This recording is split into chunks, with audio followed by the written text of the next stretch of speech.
Okay, well, it's 10 o'clock, so I think we're going to go ahead and get started. I want to welcome everybody. Happy Friday and happy end of Twin Cities Startup Week. Welcome to our session. My name is Becky Siekmeyer, and I'm the program director for the SciTech internship program. And joining me today is my colleague, Piper Cleveland, who is our student outreach and communications manager. And we are going to show you how you can build your STEM talent pipeline and get a rebate to do it. Okay, I'm going to switch over to my PowerPoint here. All right, so we're fortunate to have three individuals with us from some of our SciTech companies: Hashim Lawati of Third Wave Systems, Emily Beck of Miro Matrix Medical, and Dane Stimart from Respiratory Sciences, Inc. And we thank you guys for being with us. We're so happy that you could join us today. And we're going to hear more about their experience with the SciTech program and how they host their internships in a minute. But first, let me tell you some basic information about SciTech. So as you no doubt know, Minnesota needs a strong STEM talent pipeline to remain competitive in our premier industries like tech, biotech, engineering, and manufacturing. And to get us there, Deed worked with the Minnesota Technology Association to create a pilot for the SciTech internship program about 10 years ago. SciTech's mission is twofold. One is to build and retain Minnesota's STEM workforce, and the other is to increase the number of women and students of color that are participating. SciTech connects small Minnesota companies that are for-profit companies to college STEM majors for paid internships. And what makes this program really unique is that employers receive a 50% reimbursement of up to $2,500 to help cover their interns' wages. The program is free for both companies and students, and we have enough funding in our current program year to fund at least 200 internships between now and August of 2023. Since the program started in 2012, we've placed over 2,400 interns statewide, and you can see all the dots here where we've had at least one intern. There are some eligibility requirements for both students and employers, so let's take a look at those. Employers need to be small for-profit companies with a physical presence in Minnesota. And we only work with small companies, and we measure that by the number of employees that a company has worldwide. So the cap on that is 250 employees, although the average size company that we work with is actually closer to 20 to 25. Companies must offer a paid STEM internship that is going to give an intern hands-on experience in industry. And then we do have some qualifying industries that an employer needs to be working in. So this is the list of those industries. The top 4, tech, engineering, biotech, and manufacturing, is where we have most of our internships, but we'd love to see an expansion all across these sectors.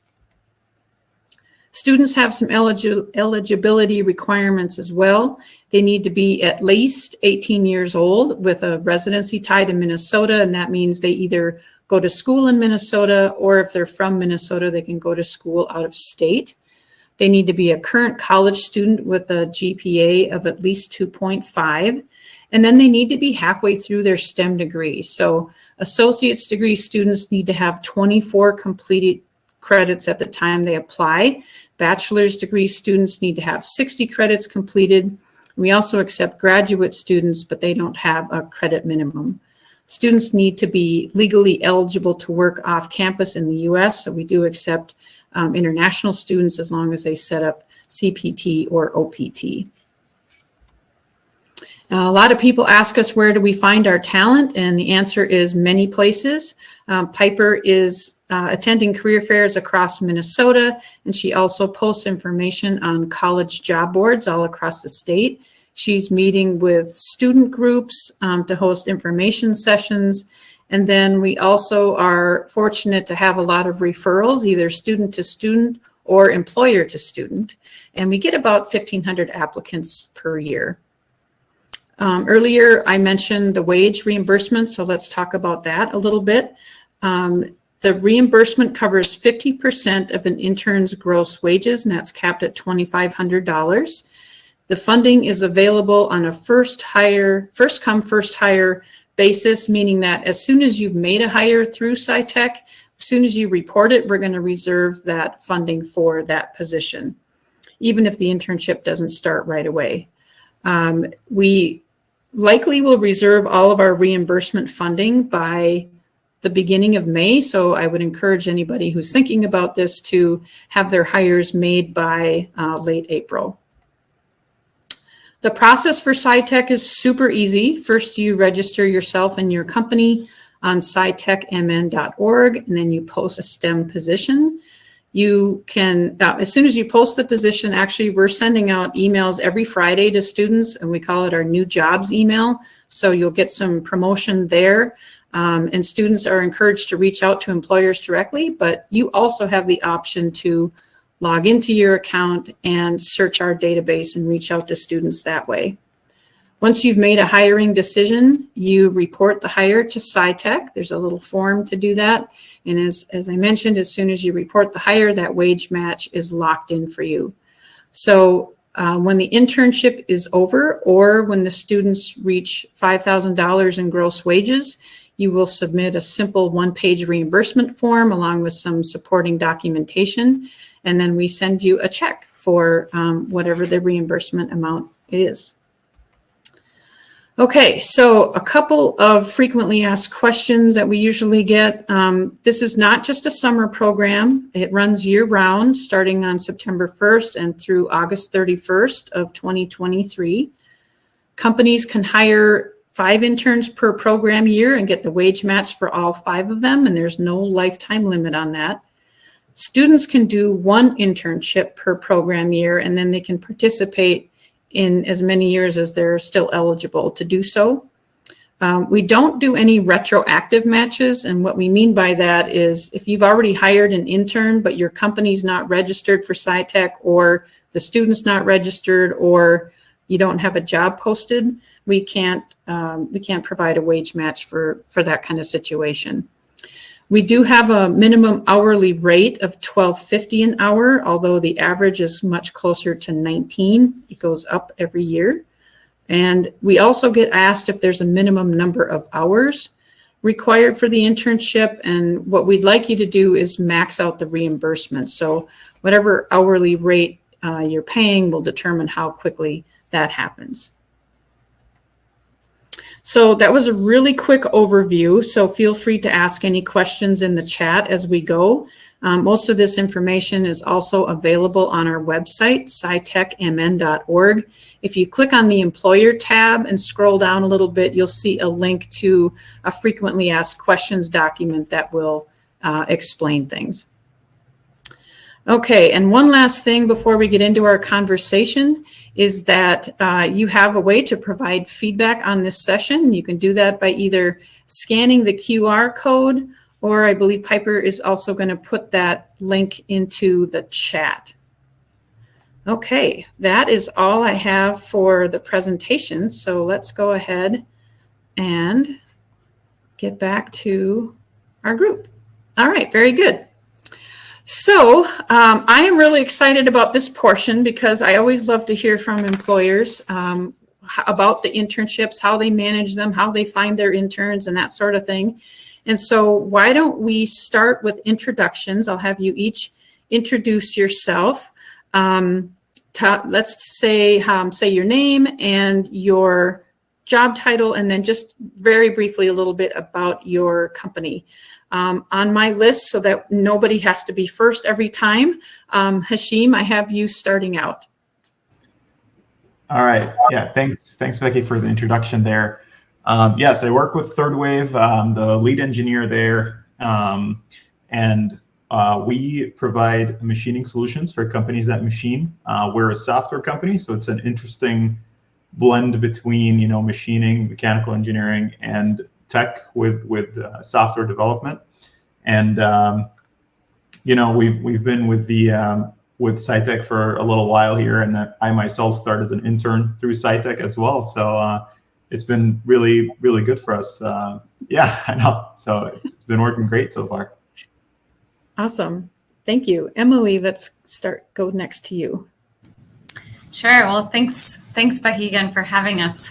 So my name is Emily Beck, and I work at a company called Matrix Medical, and we are a company that is trying to bioengineer transplantable organs. And our mission is to eliminate the organ transplant waiting list. And at that company, I'm the senior manager of our kidney program, one of our 2 main organ programs.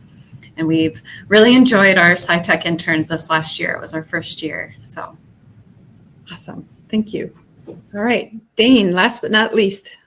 Yeah, good morning, everyone, and thanks for having me today. I'm Dane Stimart, and I'm a director at Respiratory Sciences. Our company is looking to commercialize diagnostic and therapeutic devices for lung diseases, and we've had many SciTech interns over the last year. Super excited to get into this year to get some more, and so happy to share some strategies and lessons learned with the program. Awesome. Well, thank you. So what would you say for all of you is the main reason that you hire interns? Let's start with Emily this time. Sure. So our main reason for hiring interns is really kind of stemming along the title of this talk is we did want to build our talent pipeline. We do have a very important mission, and we understand that getting to that mission means we have to not just be building our current employees, but we have to be building what's the future of our company. And being able to get a chance to bring in these interns and see how well they work and how well they help us with our mission really gives us a nice chance to sort of start that pipeline with them. So very cool. Thank you. Dane. Yeah, when I was an undergrad, I was very fortunate to have 5 internships, and it just helped me understand so much of where I wanted to go. So certainly giving back to that standpoint to help the future leaders coming into the field to figure out where they want to go. And also student interns just have such a raw energy. They just have so much curiosity. They just want to do good. They want to learn. They want to help out. And so it's just been such a valuable asset to our company. And, after their programs are finishing, they're staying with us. So it's really paying off for us to build their skills and talent within the company, just like Emily mentioned. Yeah, that's awesome. We love to hear that. And Hashim. Yeah, I mean, totally agree with Emily and Dane here. Mainly it's as a small company, it might be harder to have people, apply for positions at our company, and especially in the tech area. So it's a really good way for people to try out what we have to offer, and for us to also get a feel for the interns. So, we're a small company of about maybe 35 to 40 people, and at least 10 to 15 of them started as interns. So it's a great pipeline for us, and it's a great way to get our name out there and just get to show people that we also do cool stuff, not just the Googles and Facebooks of the world. So right, yeah. We tell people that all the time, don't we, Piper? Yeah, there's the small companies that are doing work in Minnesota. I mean, until I started working with this program, I had no idea about all of the amazing things, and we're constantly impressed with all the stuff that happens here.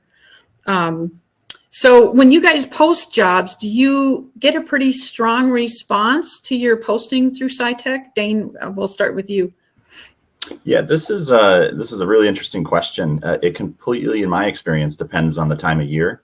When I posted last January for our first one, we got so many applicants.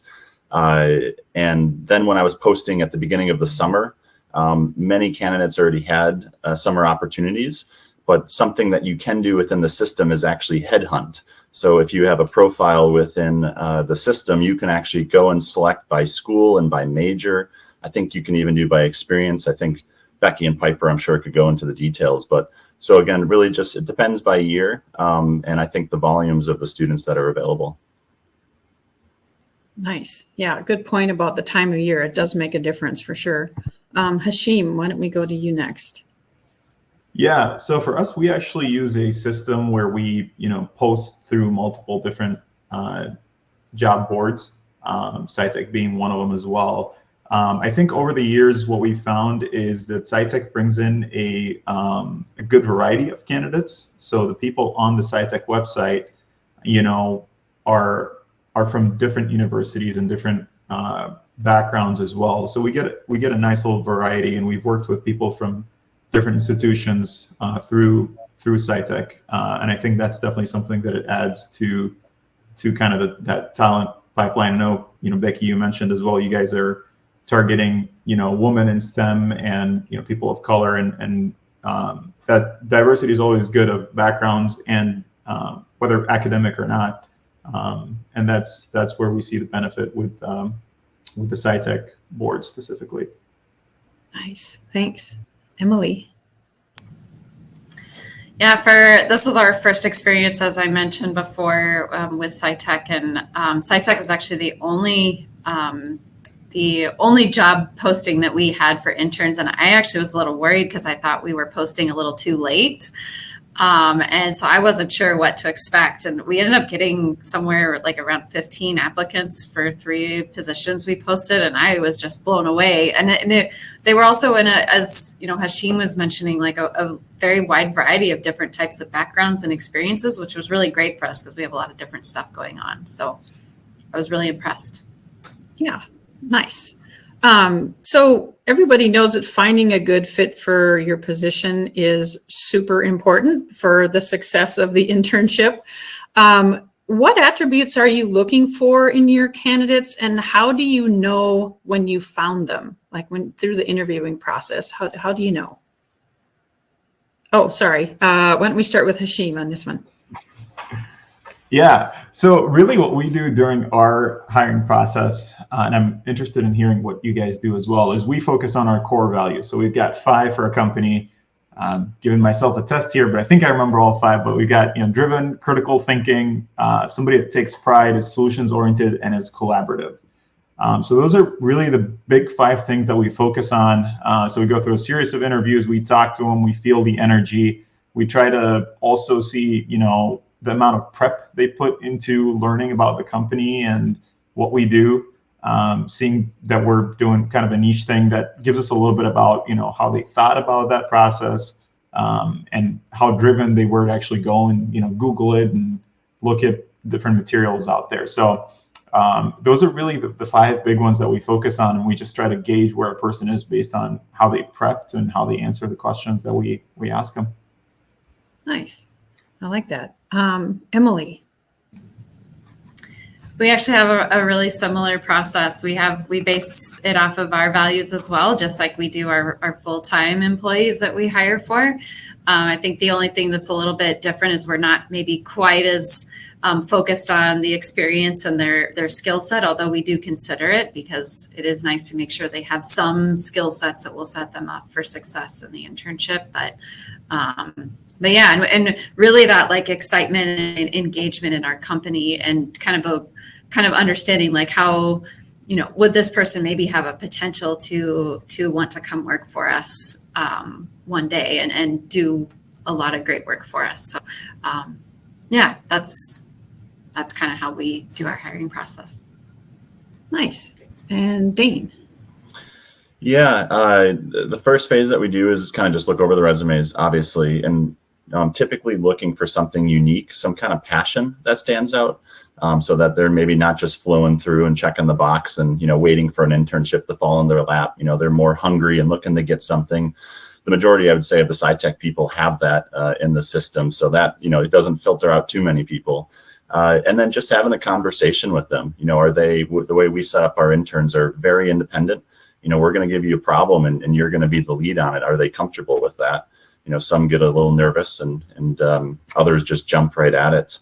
The other unique thing is, so this summer I actually snagged 4 interns. We were very lucky. And I was actually designing a team with them. So we were picking candidates based on different functional experiences to have different experiences that would work together with each other. And just was really pleased with the result by building on their strengths and weaknesses of each other and having a really nice solid team of interns for the summer. Yeah, that's awesome. I see that we have a question in the chat. Can this program be available for employers with more than 500 full-time employees? The answer to that is no. The program is state funded, and in legislation, it actually spells out who's eligible. So unfortunately, we're stuck with the cap of 250. All right, let's go on to our next question, and that is, how do you determine what the tasks and projects will be that your interns are going to work on? And do you take into account the interests of the student? Let's start with Emily. Yeah, well, our first step was we kind of, talked amongst the company and decided what are the projects that we want these interns to work on. And we kind of designed almost a generic job posting for all of these different projects. And it was really interesting that we got a very wide variety of applicants, which was kind of to be expected. But it worked out really well because we were then able to look at, kind of their backgrounds and what they're excited about, and maybe the skill sets they're excited about, and could sort of match them up with the people that had those projects. And then, yeah, I'd say that was kind of our matching process. I think I answered your question. Yeah, thanks. Dane, let's go to you next. Yeah, we are a smaller company, and we have a lot of things to solve, at least when we started in the beginning of the summer. So it was literally saying, we need you to make this entire bench test system, or do a life stress analysis on this component, or go analyze this claims database. And so we gave basically everyone one project to lead, but then they also supported other side projects. We had situations where they would actually swap work. I actually am more interested in this. Can I take this? And someone else picked up the other work. So just really a free structure of all these things need to be led. Let's get leaders and supporters, and let's go tackle this stuff together. Yeah, that's really cool. We enjoyed the site visits that we did with all three of you, and seeing how you guys manage these internships. It's very cool. Hashim. Yeah, so we do it a little bit differently in that we just, once we hire the interns, we put them on our product teams, and they work as a team member. So it is whatever project the team is working on at the time. We found that helps because, one, we try to keep our teams smaller. We try to keep it between 5 to 9 people. And then when we do our sort of metrics of improvements for the team, we look at the team as a whole. And so what that does is it helps the interns in that, people that are working with them are incentivized to help them out, because that ultimately is the success of the team. So sometimes people will be a little uncomfortable because, hey, I'm just an intern starting up, and you're throwing me at this project that's been going on for, a couple months that I have no idea about. But we do see that it ends up being beneficial in that, they get their questions answered and they actually are able to contribute, because it's not a project where somebody already knows the solution or the answer. And so they really get to contribute with their ideas and bring a lot to the table as well as they start. So kind of going off of your comment there, one of the things that we hear from interns a lot is, how nervous they are when they first start, right? Like anybody starting a new job, but especially for interns, it's probably their first professional experience for most of them. They have sort of the imposter syndrome, like, I don't want them to know how much I don't know. So they're kind of nervous about asking questions. What tips would you give to other employers for creating a welcoming and inclusive environment for your interns? And let's start with Dane. Yeah, there's nothing more intimidating to walk into kind of a new technology space and a new team. We really try to do slow starts. When they first join, we do a presentation, like many probably, of the company, and just talk about our values and our long-term vision. We're a hybrid company, so we do have lab space. So we'll go over there and meet them, give them a tour, get them set up in the space that they'll work. And then just kind of share some content with them to review over the next couple of days, start introducing them slowly into the team meetings. So usually after a nice 2 or 3 day kind of slow integration, they're almost like wound up and they're ready just to release the energy into the team. So we really kind of like that slow start approach. Yeah, very nice. Hashim, let's go with you next. Yeah, so we also do a little bit of training at the beginning, but we limit it to a week, and then it's kind of, you kind of try to fly from there. The one thing that we do around helping people, or maybe a couple things that we do around helping people with, imposter syndrome. I mean, everybody feels it, right? I started as an intern, and I still feel it sometimes. I've been with Third Wave for over 5 years, and it's still there. So, a couple of things that we do. One is we tell people that, yeah, you've got your title as an intern, but when you're actually discussing anything, when you've got meetings, we put our titles out the door, and we just discuss as a team, and we try to come up with solutions and ideas to try out. So that's one thing that sometimes tends to help. The other thing is we do retrospectives, depending on the team, either weekly or bi-weekly. And so it's kind of a safe space where people can talk about, what's going well, what needs improvement, and how the team is working, what impediments they have. And I feel like that bonding that happens during that time where they're just discussing problems openly really helps the interns get above, that initial hump of, I'm new here and I don't have a ton under my belt. So that tends to help as well. Yeah. And Emily. Yeah. So a lot of, similarities from what Dane and Hashim have said. We do, in addition, we also, just as a slightly larger company, we're about 100 employees. So we actually had some interns outside of SciTech as well. And we had one employee here who was like really gung-ho and really wanted to provide like this gung-ho experience for all of the interns.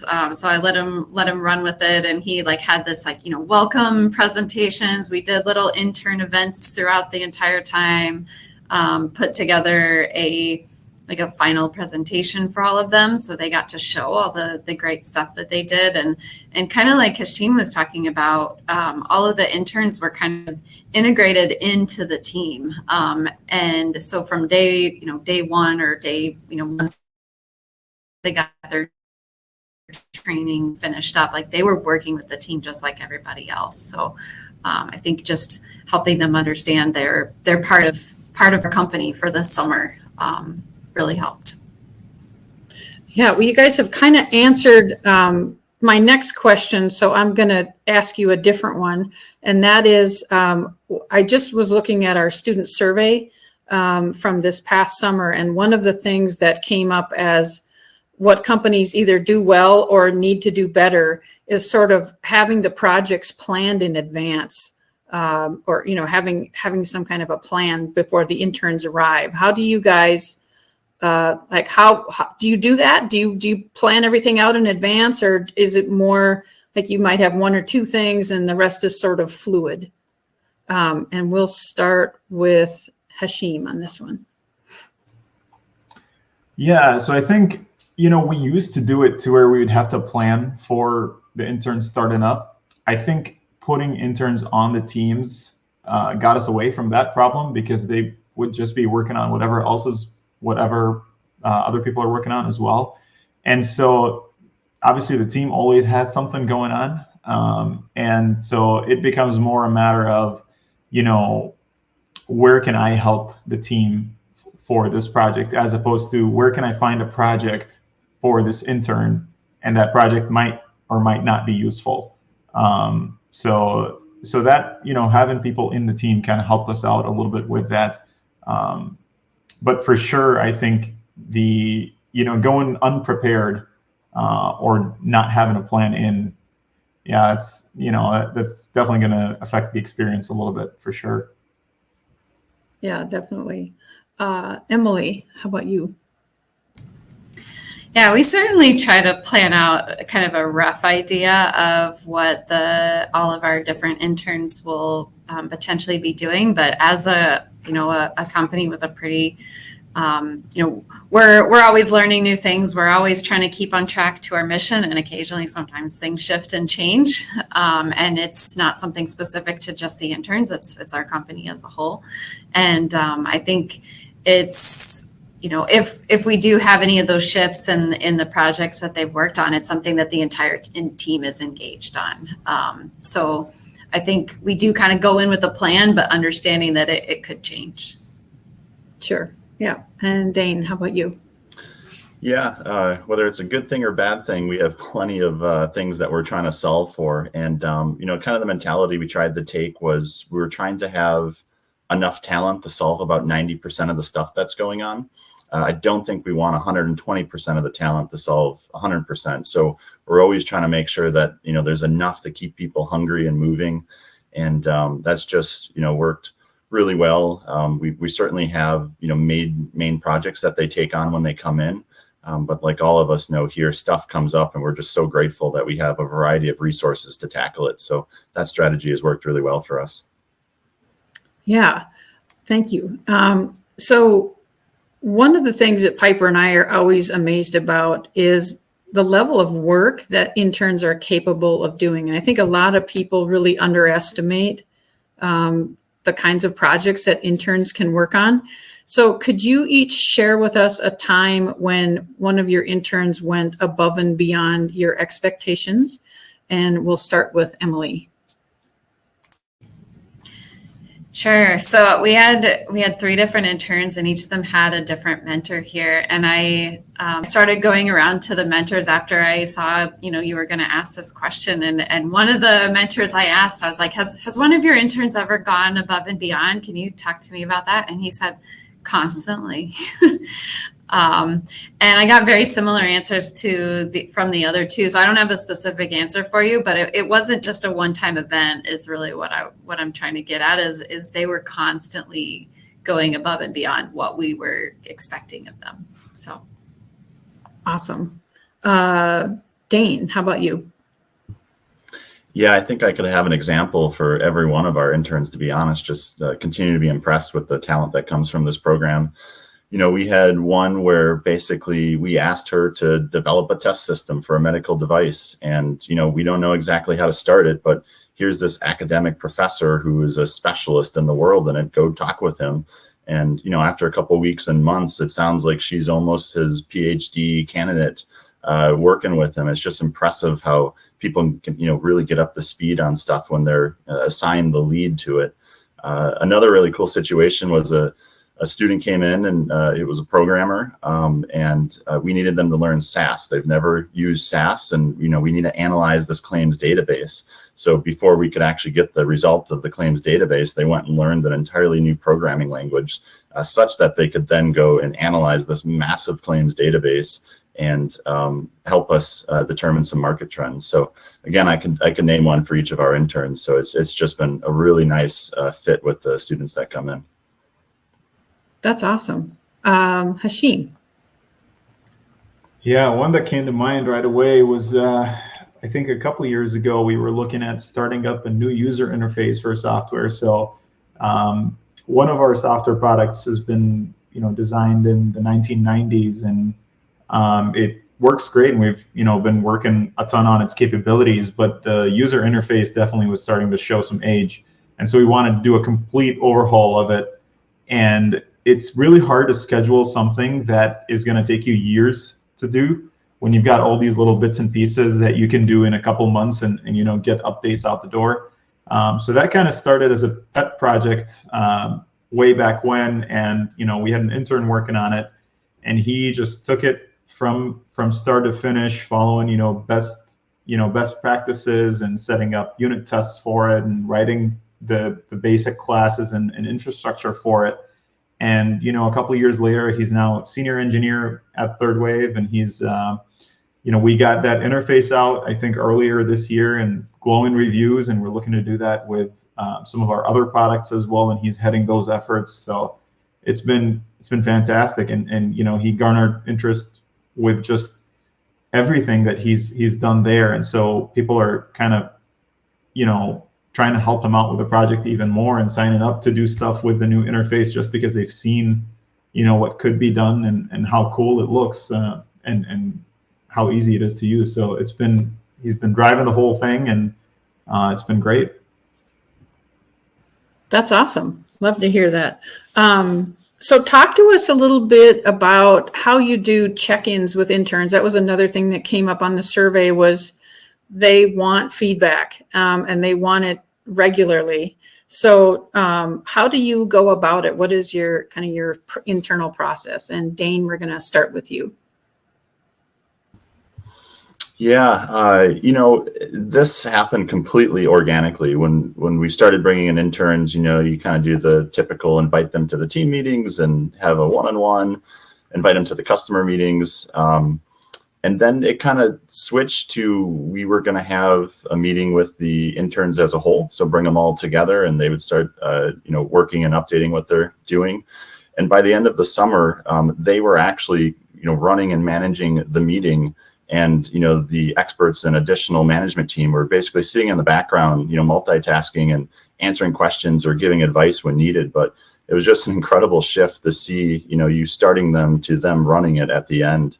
And I think we're going to do that mentality going forward as we continue to build and add interns and new employees. Is you guys run the show, and we're here to support you if you need it. Nice. I love that they're running the meeting. That's really cool. Hashim, let's go to you. Yeah, so I talked a little bit about that retrospective that we have. I think we use that as one of the mechanisms to communicate feedback to everybody, including interns. And that's where they get the feedback from the people that they work with every day. And I'd argue that might be more valuable on a technical level, at least, than their manager or their supervisor sitting with them and telling them, hey, this is what happened, or this is what I've heard. So the kind of the direct technical feedback comes directly from the team, which I think is more valuable to them if they're looking technically. And then on the kind of the soft skills part of it, that's where we just rely on the one-on-ones to just check in and make sure that everything's going well, and that they're blended in well with the team, and there's no specific problems going on. But I would say the majority of the feedback probably comes through those retrospectives that the teams do. Very cool. Emily, let's go with you.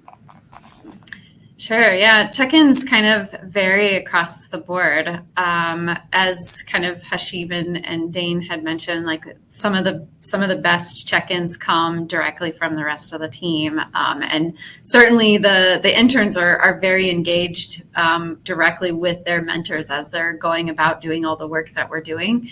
So it's actually been a really fun thing to watch, just how the team is interacting and kind of supporting these interns. And actually, even just, we had a company presentation the other day, and you could feel the presence of one of the interns at that presentation, and they weren't even there. They had already, left the company. So you could tell like kind of the impact that person made.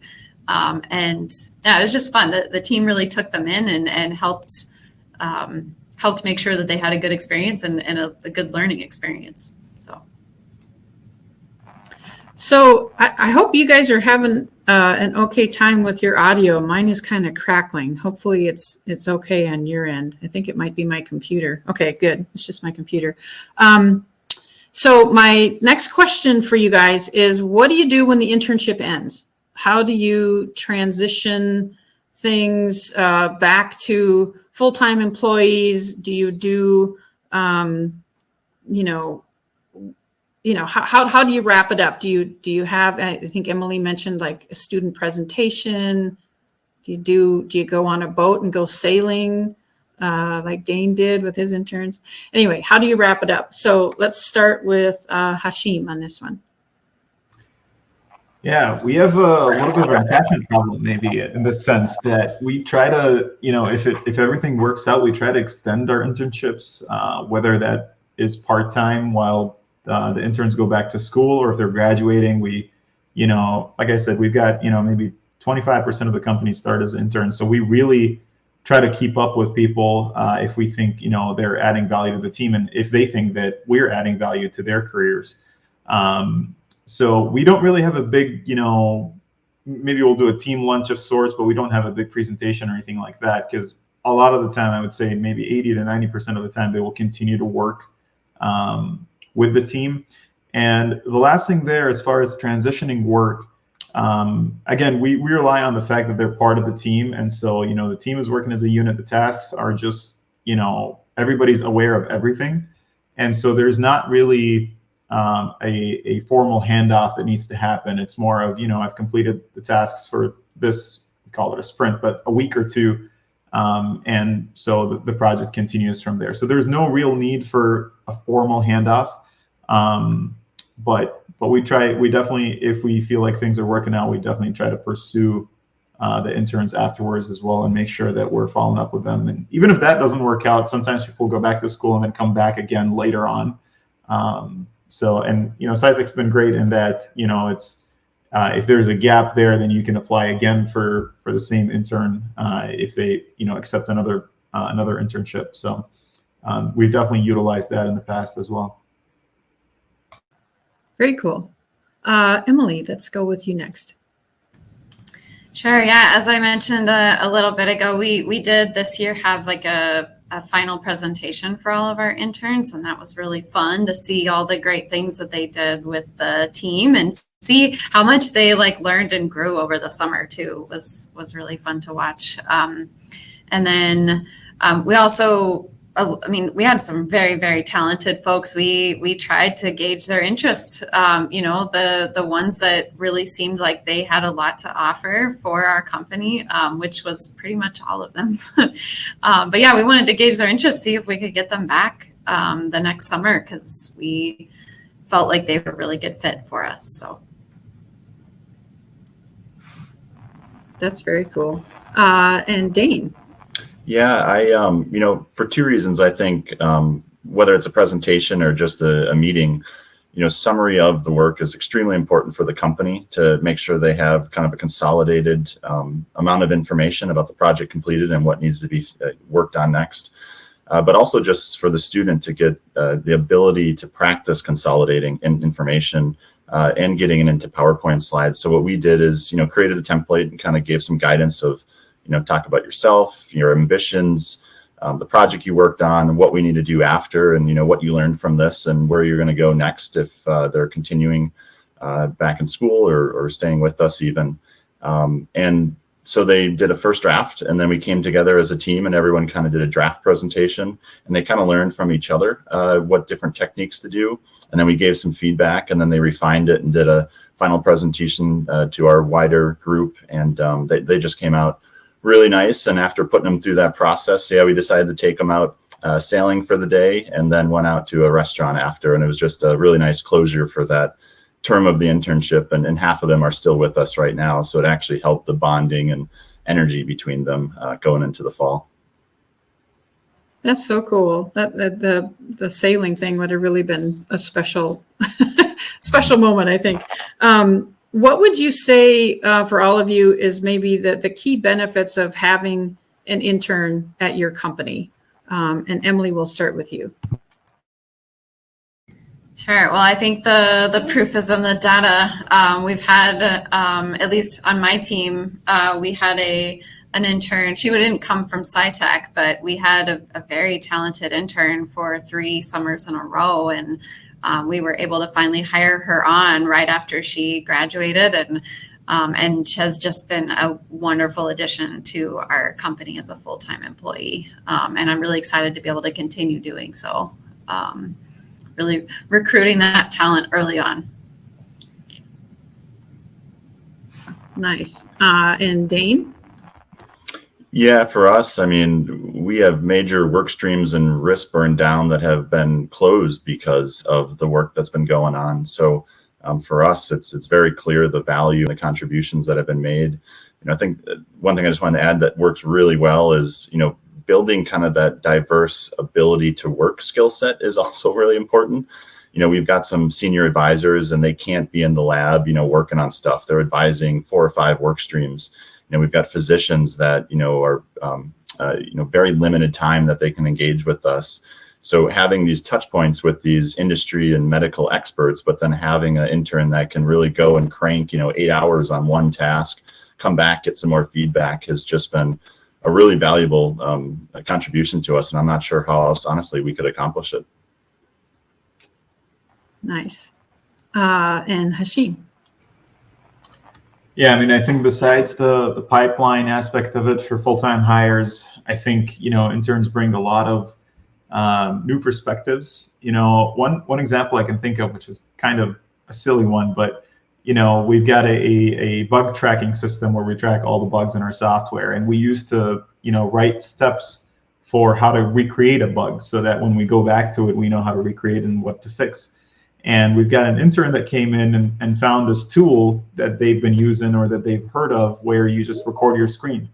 And it cut down on so much typing, and it just made it so much easier. But it's such a little thing, but it is something that improved the quality of life for pretty much the entire company. People started using it across different teams, and even outside of the development product quality teams, people have been started using it in presentations and marketing material, and it's great.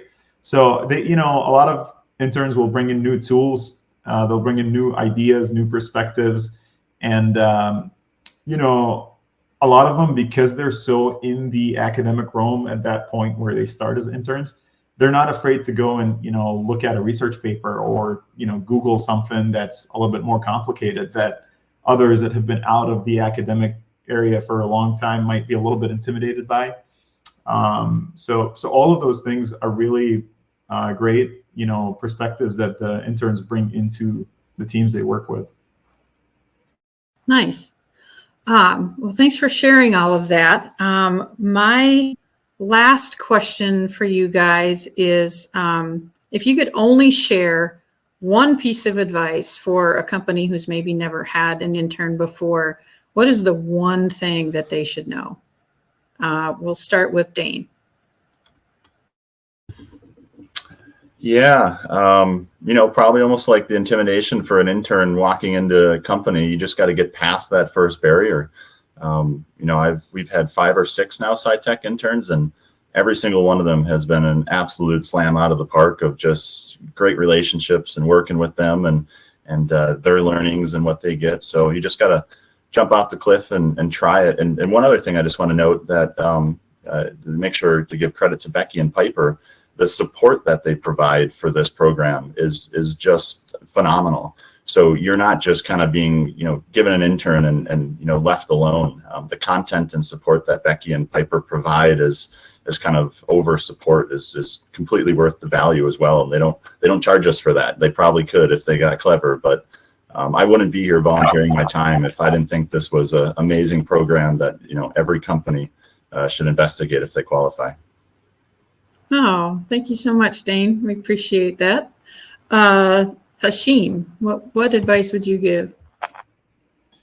Yeah, well, wholeheartedly agreed with Dane there on the SciTech side of things. I think one thing for companies to keep in mind is that, as much as you're trying to, gauge an intern as a potential hire through your pipeline, interns are also gauging your company. So there's always, you got to make sure that they're well taken care of, that, they're working on meaningful tasks. And I'm sure that's a big complaint of interns in general, that, we want to work on the actual stuff.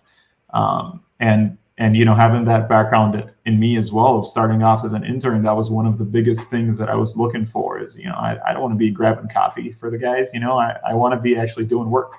And so, treat them with respect, give them real responsibilities, and let them, kind of spread their wings a little bit. And we found that, typically that comes out with very little amount of screw ups and a lot of good ideas and a lot of good insights. So that definitely came up in the surveys, that they want to do real work, meaningful work. That was for sure a big point. And Emily.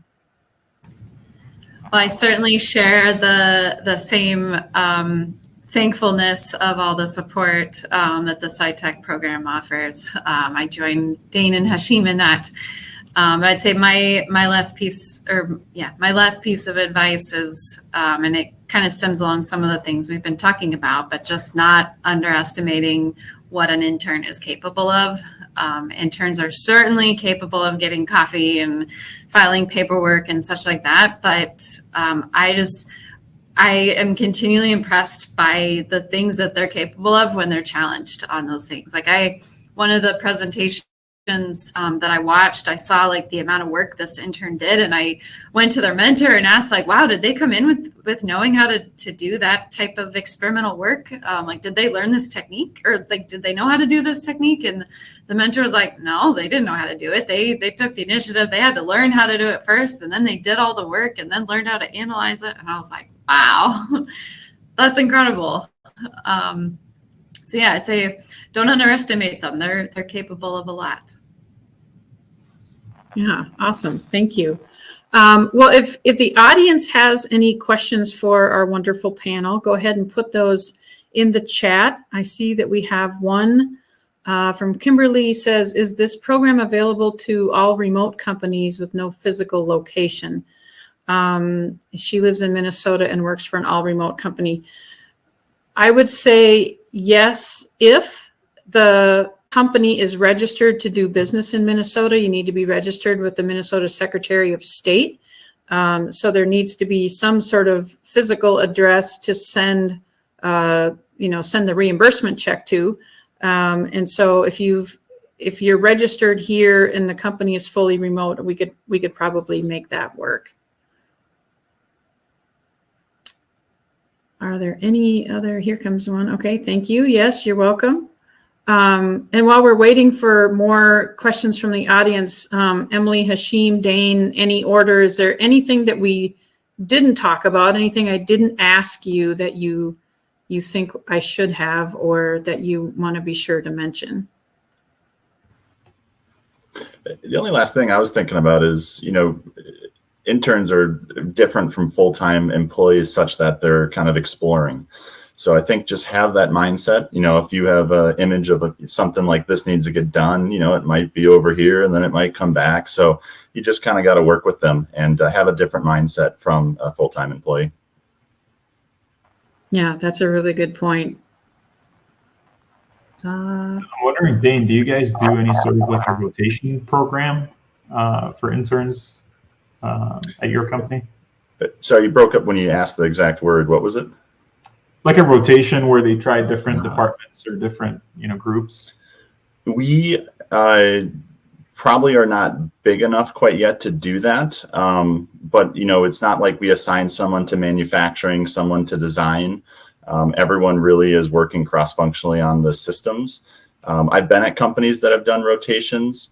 I think there's pros and cons to it, to be honest, because there's kind of a time clock to it, and someone might be ready to get out of it and go somewhere else. So I think if you can rotate people across different experiences, but maybe do it at each individual's level, would be some of the learning experiences I've seen. Yeah, we've actually had some of our recurring interns have gone through a rotating basis, and the one that I hired on my team actually rotated through every team except for mine at that point. And but it worked out really well because they knew how to do almost everything at the company at that point. And so I thought it was very beneficial for them to get to experience the different flavors of the team and get a chance to pick one. Yeah, that was actually, I'm glad whoever asked that question, I think Hashim started it. That was another thing that interns talked about in the survey responses. It was that they really enjoyed getting exposure, not necessarily working in every department, but getting that exposure and kind of that ability to network beyond their immediate team. So that was definitely a plus. I am not seeing any more questions coming through, so I guess that hopefully means that we did a good job of touching a lot of different bases. So I'm going to go ahead and give people some time back in their Friday. Thank you again so much, you guys, for joining us. I know that you guys all have stellar internships. Piper and I know that from doing the site visits and seeing everything in action. And so we appreciate your involvement with the program and for taking the time to be with us today. So I hope you all have a great rest of your day and a great weekend. Great. Thank you. Thanks, everybody. Bye. Thanks.